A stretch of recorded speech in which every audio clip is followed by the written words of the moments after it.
हाँ, नमस्कार, जय हिंद, वंदे मातरम। दोस्तों, मेरे भाइयों, कैसे हैं आप सभी? उम्मीद करते हैं कि सभी लोग ठीक होंगे। लगातार लेटेस्ट चैनल के माध्यम से पहुंच रही होगी। लगातार एक मांग चल रही है कि टीआरई 3 का सप्लीमेंट्री रिजल्ट दिया जाए। शिक्षा मंत्री ने आश्वासन भी दिया था कि हम 28 तारीख के शाम तक जो है एक पत्र के माध्यम से आपको पत्र लिखेंगे और एक नोटिफिकेशन जारी करेंगे। तो सप्लीमेंट्री रिजल्ट 3 पर एक नोटिफिकेशन जारी होने की उम्मीद लग रही है, क्योंकि हमारे भाई लगातार गद्दी बाग में आंदोलन कर रहे हैं और कहीं ना कहीं आंदोलन का एक बड़ा बेनिफिट मिलता हुआ भी नजर आ रहा है कि भाई बड़ा जो है कुछ देखने को मिल सकता है सप्लीमेंट्री रिजल्ट पे। स्पष्ट रूप से सप्लीमेंट्री रिजल्ट को लेकर पत्र भी लिखा गया है और कहीं ना कहीं एक मांग जो है वो चल रही है। लगातार गढ़नी बाग में आंदोलन कर रहे हैं मेरे भाई लोग और 71 दिन का समय पूरा हो चुका है। टीआई 3 शिक्षा मंत्री गाड़ी के सामने भी लेटे हैं।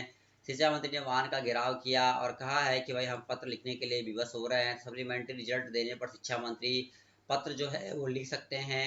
और अभी जो न्यूज़ निकल के आ रही थी न्यूज़ चैनलों के माध्यम से, जिसमें कि दोस्तों मैं आपको बता दूं कि कहीं ना कहीं ये बात कही जा रही थी कि भाई आपका जो सप्लीमेंट्री रिजल्ट है वो आपको जल्द से जल्द मिलने वाला है। तो चलिए मैं आपको दिखाता हूं दोस्तों यहाँ पे। जनता की आंखों में धूल झोंका जाए, एक ही पद पर बार बार बहाली लेना। तो जो 86,000 पद निकालते हैं, 51,000 ज्वाइनिंग देते हैं, तो जो बीच का संख्या ये कहाँ चला गया? जितने पदों पर सरकार बहाली निकाल रही है, फेयर तरीके से, पारदर्शी तरीके से उन पदों को भरना जरूरी है। तो आप डोमिसाइल लागू कीजिए। तो हर मोर्चे पर सरकार जनता को गुमराह कर रही है। नमस्कार, मेरा नाम प्रेम है और आप देख रहे हैं फर्स्ट बिहार झारखंड। बीपीएससी अभ्यर्थी टीआरई 3 लगातार अपनी हक के लिए मांग कर रहे हैं, सप्लीमेंट्री रिजल्ट जारी करने को लेकर और शिक्षा मंत्री को घेराव कर रहे हैं, पर अभ्यर्थियों पर एफआईआर हो जाता है। हमारे साथ संदीप सौरभ है, सीपीआई विधायक है। क्या कहिएगा, अभ्यर्थी लगातार अपनी मांग कर रहे हैं? देखिए, अभ्यर्थियों की मांग तो बिल्कुल जायज है और सरकार जिस तरीके से कर रही है, असल में सरकार चाहती है कि पूरे बिहार की जनता की आंखों में धूल झोंका जाए, एक ही पद पर बार बार बहाली लेना। जैसे सरकार ने बहाली के लिए पद निकाला था 86,000 से ज्यादा, 51,000 के आसपास ज्वाइनिंग लेटर दी गई। तो ये 86,000 पद निकालते हैं, 51,000 ज्वाइनिंग देते हैं, तो जो बीच का संख्या ये कहाँ चला गया? क्योंकि आपने मल्टीपल रिजल्ट दे करके और जिनका डॉक्यूमेंट में गलती था इन सबका रिजल्ट दे करके आपने इतनी सीटों को बचा लिया। अब जो बच्चे मिनिमम क्वालिफाइंग मार्क्स के अंदर हैं, कहिए कि कट ऑफ के इक्वल जिनका मार्क्स है और केवल डेट ऑफ बर्थ के चलते जो लोग बाहर हैं या एक नंबर से जो लोग बाहर हैं, उनके अंदर आक्रोश तो होगा। और बीपीएससी ने कहा है कि हम सप्लीमेंट्री रिजल्ट देने के लिए तैयार हैं, बशर्ते कि शिक्षा विभाग हमें लिखित में कह दे कि भाई आपको इतने सीट पर देना है। टीआरई 1 में ये हो चुका है, तो टीआरई 3 में क्यों नहीं हो सकता है? विधानसभा के अंदर हमने सवाल भी पूछा, कोई प्रस्ताव नहीं है। ऐसे कोई जवाब देता है? सर, मंत्री का जिस तरीके का जवाब था कि सप्लीमेंट्री रिजल्ट देने का कोई प्रस्ताव नहीं है। कैसे प्रस्ताव नहीं है? तो आप जितना सीट निकाल रहे हैं, तो आप बिहार के लोगों को क्या काउंट करवा रहे हैं? हम 86,000 पदों पर बहाली निकाल रहे हैं और अंत में आप 35,000 पदों पे घोटाला कर ले रहे हैं। आप 51,000 पे ही ज्वाइनिंग करवा रहे हैं। तो ये धांधली बंद होनी चाहिए।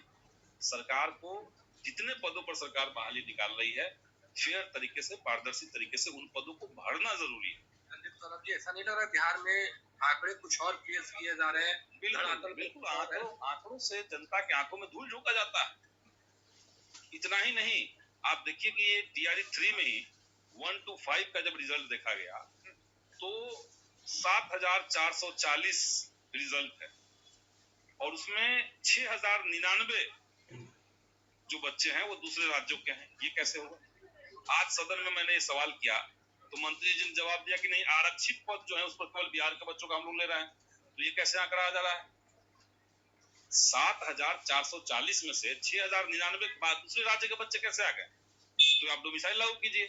तो हर मोर्चे पर सरकार जनता को गुमराह कर रही है। नीतीश जी रोजगार, मतलब नीतीश कुमार का पोस्टर जो है वो बिहार के गांव गांव तक पहुंचा दिए और एक भी बिहारी को नौकरी नहीं मिल रहा है।